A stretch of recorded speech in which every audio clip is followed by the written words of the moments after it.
Explanation करने जा रहे हैं। थर्ड जनरेशन के कंप्यूटर को सबसे पहले देखो, साइज देखो, मॉडल देखो। This is third generation computer. Third generation computer की स्टार्टिंग किससे हुई थी? 1964 से। कुछ लोग 1965 भी बताते हैं। थर्ड जनरेशन की शुरुआत हुई थी, स्टार्टिंग हुई थी 1964 से, एंड हुआ था 1971 में।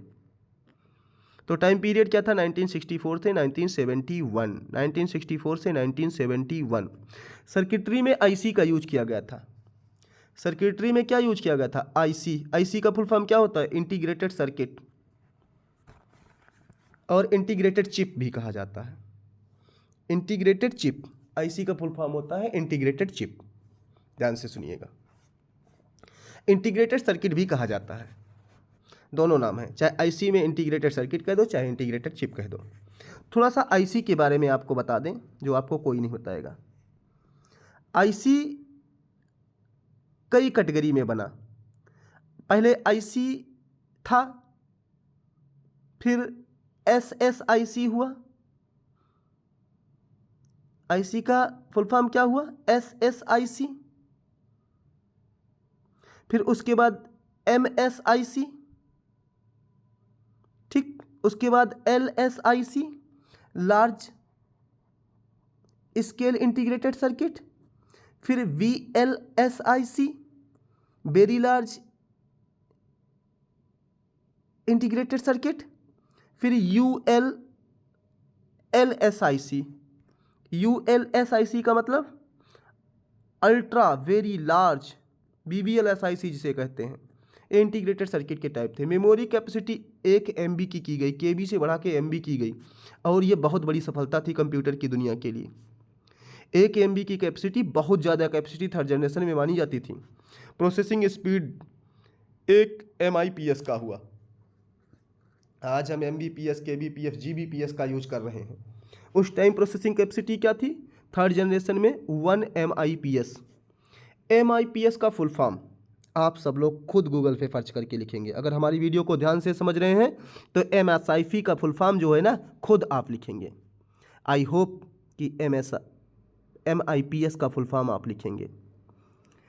प्रोग्रामिंग लैंग्वेज क्या यूज हुआ थर्ड जनरेशन में? C और C++ आ गया था। 1972 में C आया था, 1972 में C आया था, और 1978 में C++ आया था। तो प्रोग्रामिंग लैंग्वेज में किसका यूज किया गया था?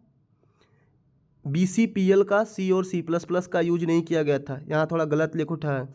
BCPL का यूज किया गया था और B लैंग्वेज का यूज किया गया था। BCPL लैंग्वेज और B लैंग्वेज का यूज किया गया था, क्योंकि थर्ड जनरेशन का टाइम पीरियड 64 से 71 है, और C प्रोग्रामिंग लैंग्वेज 72 में डेवलप हुआ, और हमारा C++ 78 में डेवलप हुआ।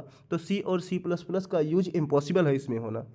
तो क्या यूज हुआ था? BCPL का यूज हुआ था, और हमारा B प्रोग्रामिंग लैंग्वेज का यूज हुआ था। एग्जाम्पल है उस जनरेशन में जो कंप्यूटर्स आए थे। PDP 8 आया था, PDP 11 आया था, CDC 600 आया था, 6600 आया था, CDC 6600 आया था। थोड़ा सा PDP 8 के बारे में सुन लीजिए। PDP 8 के बारे में ध्यान से सुनिएगा। PDP 8 के बारे में 22 मार्च 22 मार्च 1965 को बनके तैयार हुआ था। PDP 8 कब तैयार हुआ था? मार्च 22, 1965। बोले तो 22 मार्च 1965, अप्रॉक्सीमेट 58-59 ईयर्स एगो ये बनके तैयार हुआ था PDP 8।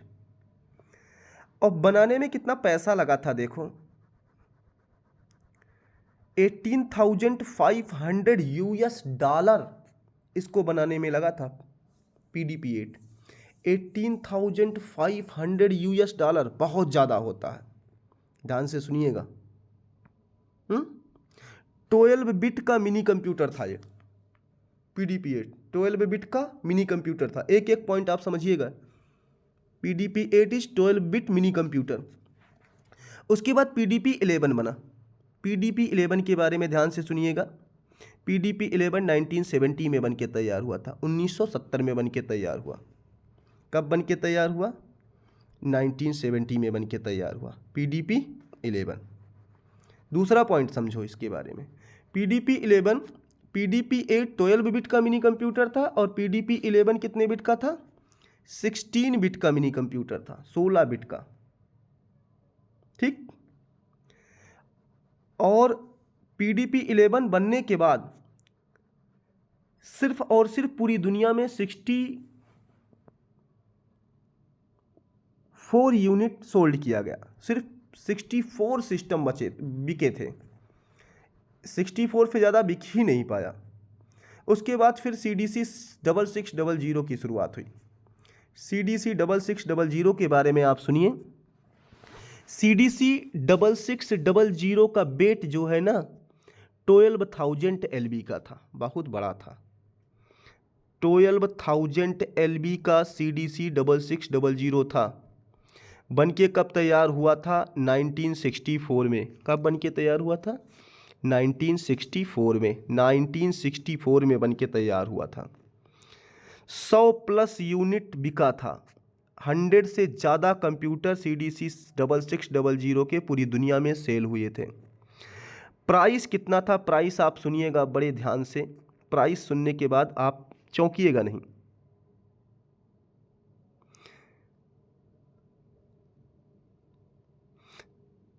अप्रॉक्सीमेट 24 लाख $, था। एक सिस्टम का प्राइस अप्रॉक्सीमेट 23,70,000 यानी कि 24 लाख $, था, $। तो एग्जैक्ट प्राइस क्या था? 23,70,000 $। CDC 6600 की प्राइस थी। उसके बाद IBM 360 सीरीज स्टार्ट हुई, 19,000 के सीरीज स्टार्ट हुए। अब आते हैं अपने 4th जनरेशन पे। 4th जनरेशन के बारे में ध्यान से सुनिए। This is our 4th generation. This is our 4th generation. Time period